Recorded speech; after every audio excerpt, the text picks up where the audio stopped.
小米17 Pro Max、iPhone 17 Pro Max， 它们都叫17 Pro Max， 那不对比一下怎么行呢？本期看点如下，推荐大家仔细去看。看对比的时候，选边站队的事情不要去做，跟其他网友抬杠吵架的事情不要去做啊。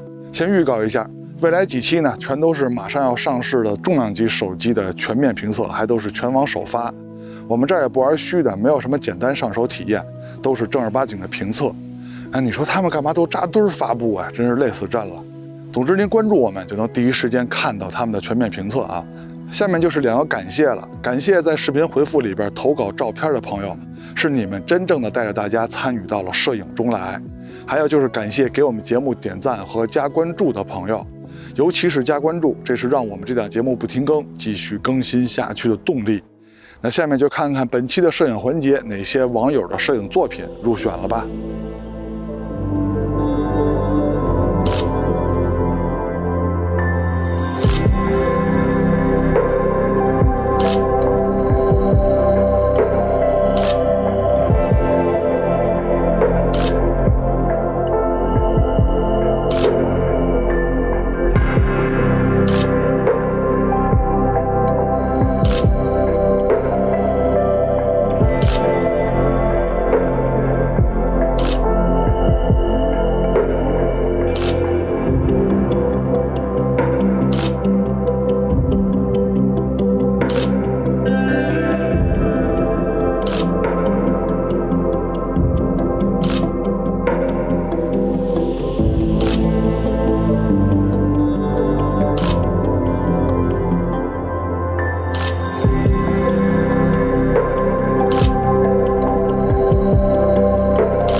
器材虽然分好坏，但是摄影不论器材，能成像的设备都能参与到摄影中来。欢迎收看 ZPH， 别忘了点赞和加关注支持我们啊！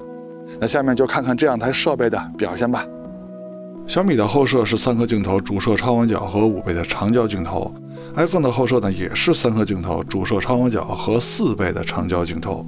现在是小米的拍摄界面，0.7倍的超广角，1倍的主摄，2倍是主摄的数码变焦。5倍呢就是5倍长焦镜头，10倍是5倍的数码变焦。在屏幕的左上角就是2种大色彩模式，徕卡生动、徕卡经典的切换按钮。在现在屏幕的左下角一点就会变黄的这个按钮呢，就可以开启手机的后置屏幕了。这个时候就可以拿后摄的主摄呀、超广角啊来当前摄用。现在是 iPhone 的拍摄界面，0.5倍的超广角，1倍的主摄，2倍是主摄的数码变焦，4倍的长焦，8倍是4倍的数码变焦。在屏幕的左下角是一个可以切换照片格式以及照片总像素的按钮，可以选择 JPG 呀、RAW 呀、HEIF 呀、2400万像素啊、4800万像素啊，这些都可以快捷调节了。在拍摄界面里呢，也可以调节各种色彩模式啊。苹果管这叫心情，我觉得这个名字起得倒是不错啊，可以记录你拍摄时候的心情。有16种模式可以选择啊，但是我觉得这模式的数量有点多啊，而且选择的时候得一个一个的滑着选，你不能跳着选，选的方式呢有点呆板。现在看到的就是小米2种大色彩模式，徕卡生动、徕卡经典的样片对比。这2种色彩模式呢，对于小米来说呢，它的权重非常高，它是比其他色彩模式更高一级的色彩模式，都可以说是它的默认设置。我个人还是比较喜欢徕卡经典的。现在看到的是 iPhone 16种色彩模式中，我挑了8种区别比较大的模式。iPhone 确实给了非常多的色彩模式，那至于哪种环境适合哪种色彩模式，你更喜欢用哪种色彩模式来表达你的创作，那这些只能靠你自己多拍多练去找答案了。那下面就正式对比2台手机在影像上、在光学上的成像表现了。它们的系统呢也都升级到了最新正式版。那么我们还是先从主摄开始聊起。从参数上看，2台主摄是差不多的，小米的光圈呢稍微大一点点。后面的实拍测试我们用的就是手机的默认设置，拿起来就拍。两边在白平衡上都是很准的，但是在成像风格上还是很有区别的。小米这边看着亮堂一些 ，iPhone 那边看着沉稳一些。你们更喜欢哪边的风格呢？在默认设置下，小米输出的是1200万像素照片 ，iPhone 是2400万像素照片。那么在解析力方面呢，确实是 iPhone 的解析力更高一些。再看一组对比，成像风格方面的差别呢，跟上一组是一样的。小米看着亮堂 ，iPhone 看着沉稳。那么中心解析力方面呢，跟上一组也是一样的 ，iPhone 呢稍微强一点点。两台主摄都有高像素模式，小米是5000万像素 ，iPhone 是4800万像素啊，差不多。那么解析力方面呢，两边也是有细微的差别，还是 iPhone 的稍微强一点点。镜组的光学质量，也就是反映在边角画质把控方面呢 ，iPhone 的更强啊。看另一角的表现也是 iPhone 的更强。要知道 Pro Max 就是苹果的最高端型号了，那么主摄的镜组呢，自然也是花最大的成本去做最好的镜组。那小米这边呢，它的最高型号是 Ultra Pro Max 呢，小米可能没有花最大的成本来打造主摄的镜组，在边角画质把控方面呢，就能看出区别来了。再说超广角镜头，这回小米在超广角上可以说是弱项啊。首先，它宣传方面就没有提过什么超广角这那的，对吧？它的感光器非常小，视角也很窄，但是相对于其他手机的超广角视角而言啊，不过呢，咱们还是得看实拍效果。老实说，等效17毫米的视角呢，在超广角里呢也算是够用了。从实拍样片上说，最大的区别呢就是视角的区别。那具体的视角区别如图所示啊，这个红边呢就是小米拍不到的范围，这视角差距还是挺大的，是吧？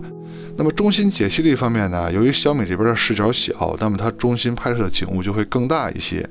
不过比较可惜的是啊，从解析力上来说，从分辨率上来说呢，小米这边的细节呈现也没有比 iPhone 那边强多少。再看一组对比样片，这回颜色风格方面的差别呢就比较大了。两台手机的主摄呢，白平衡是基本一样的，就是明暗不同啊。这回连白平衡的区别都挺大的，尤其是地面的颜色、树叶的颜色区别也挺大的啊。你们更喜欢哪边的颜色风格呢？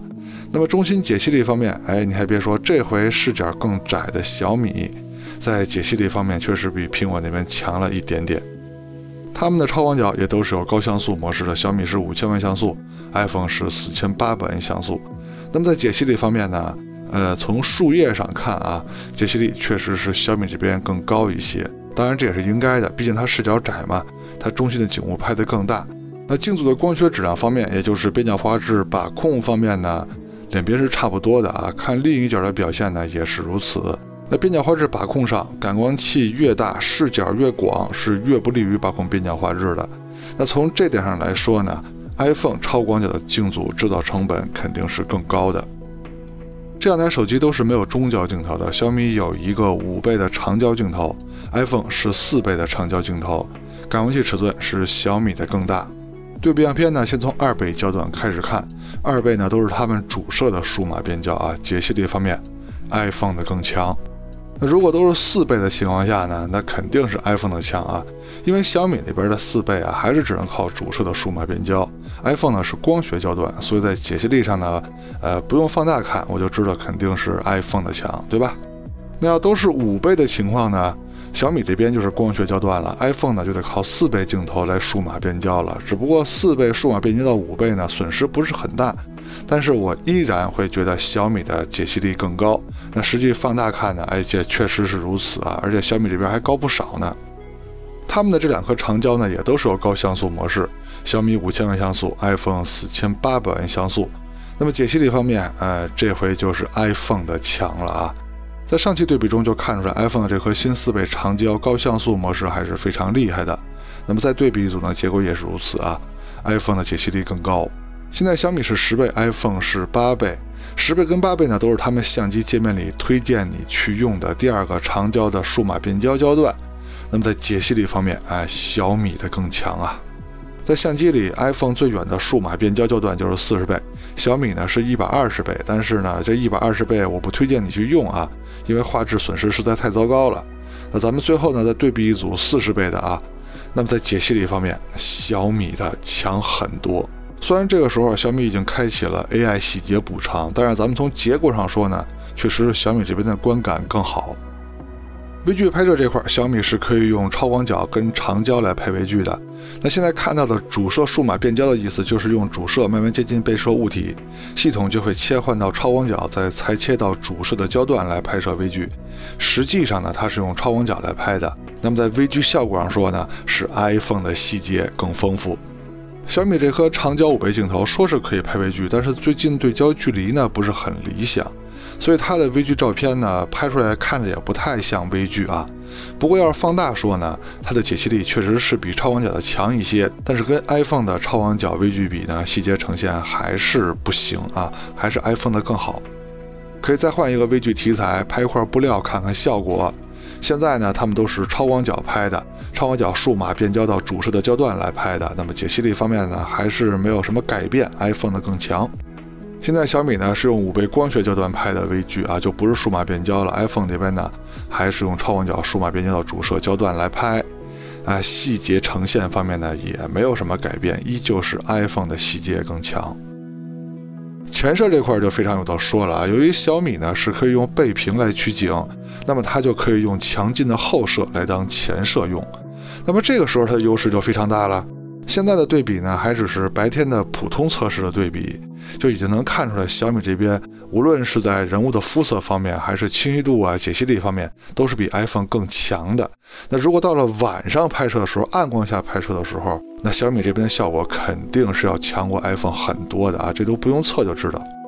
录像这块，小米当然也可以用后摄的主摄来直接录了。现在看到的效果就是如果你要觉得视角不够广呢，还可以用超广角来录。那总之在效果上呢，肯定已经看出差别了，对吧？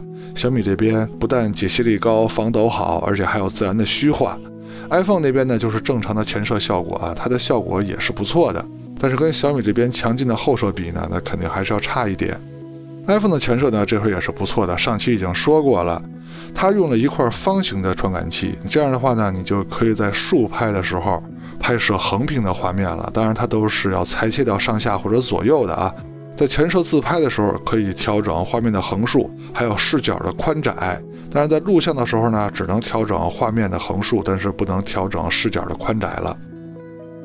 再说人像拍摄，这回 iPhone 呢新加入了一个珠光风格，就是颜色风格在前面提到的颜色风格选项当中，用这个色彩风格拍摄出来的人像呢，在肤色方面确实比默认设置要好看一些。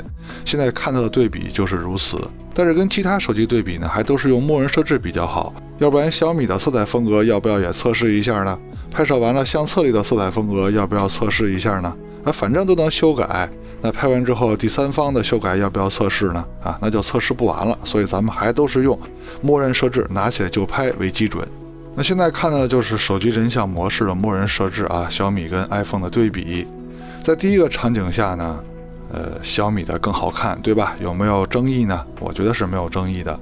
那再换一个场景，也换一个光照条件，依然是小米的人像拍得更好看尤其是肤色方面，应该没有什么争议吧。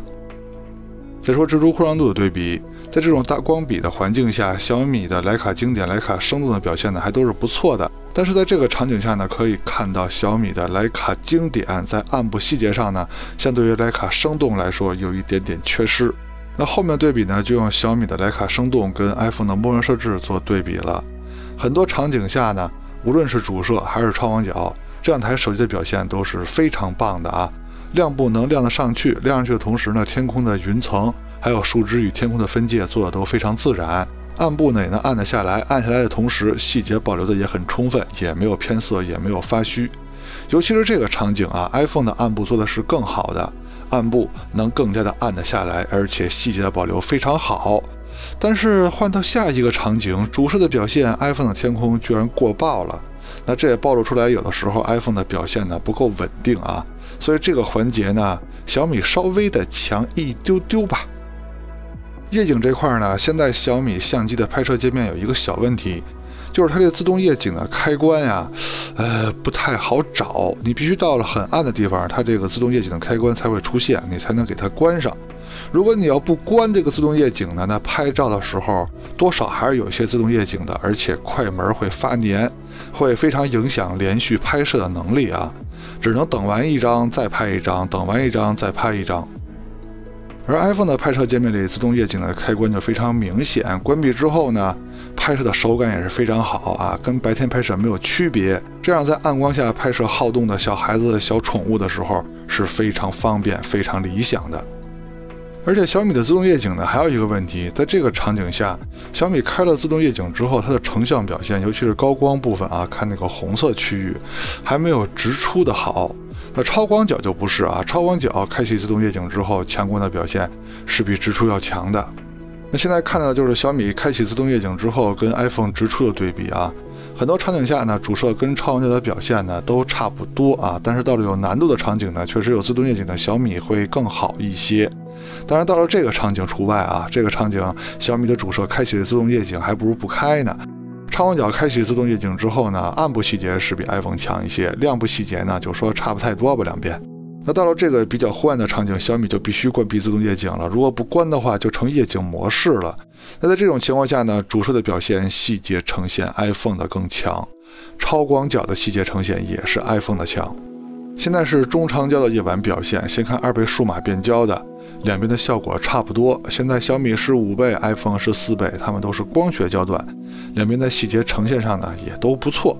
那现在小米是10倍 ，iPhone 是8倍，它们都是相机界面里推荐你使用的第2个数码变焦的长焦焦段，两边的细节呈现方面呢也都挺好。那来到昏暗的环境，小米的长焦也必须关闭自动夜景了，否则也就变成夜景模式了。那现在小米是5倍 ，iPhone 是4倍，在细节呈现方面，虽然说是直出啊，小米的依旧比 iPhone 的更强。现在小米是10倍 ，iPhone 是8倍，在细节呈现方面呢，仔细看的话，小米确实比 iPhone 强一点点。虽然说观感上小米要比 iPhone 强很多，但是细节呈现呢也就强一点儿，主要是小米这边数码处理的效果更好一些。但要说细节呈现呢，肯定还是小米这边要强的。来到极暗环境，这回就有的说了啊，两边都打开了夜景模式。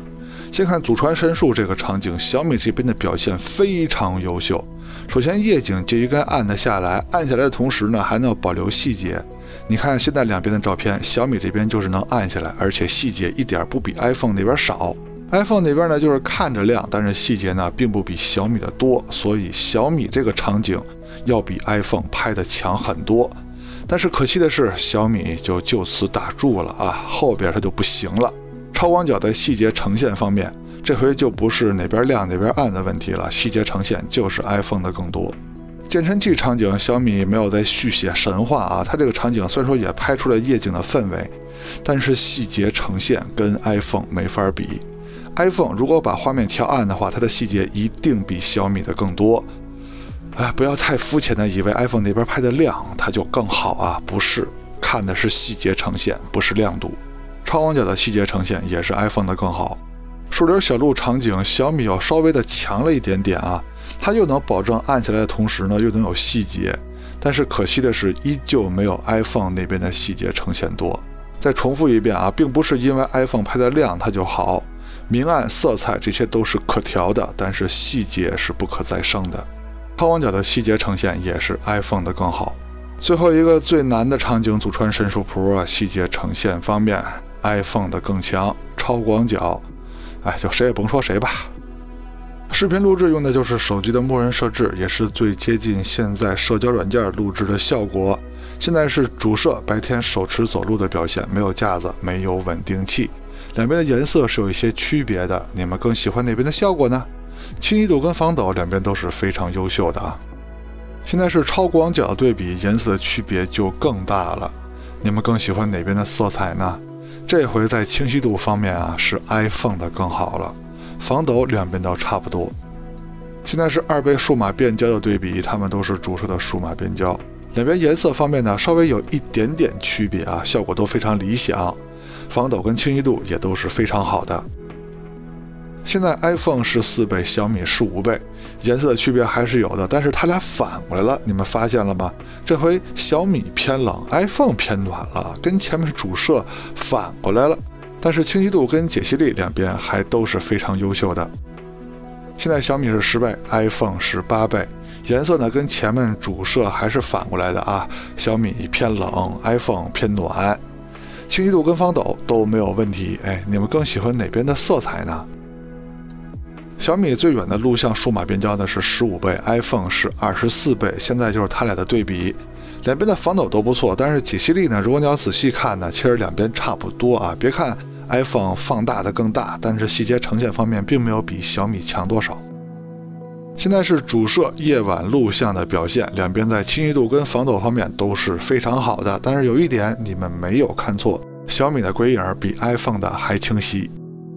现在是超广角夜晚的录像表现 ，iPhone 的更强啊，只不过强的意义不大，因为这个地方太暗了，它的超广角也应付不来。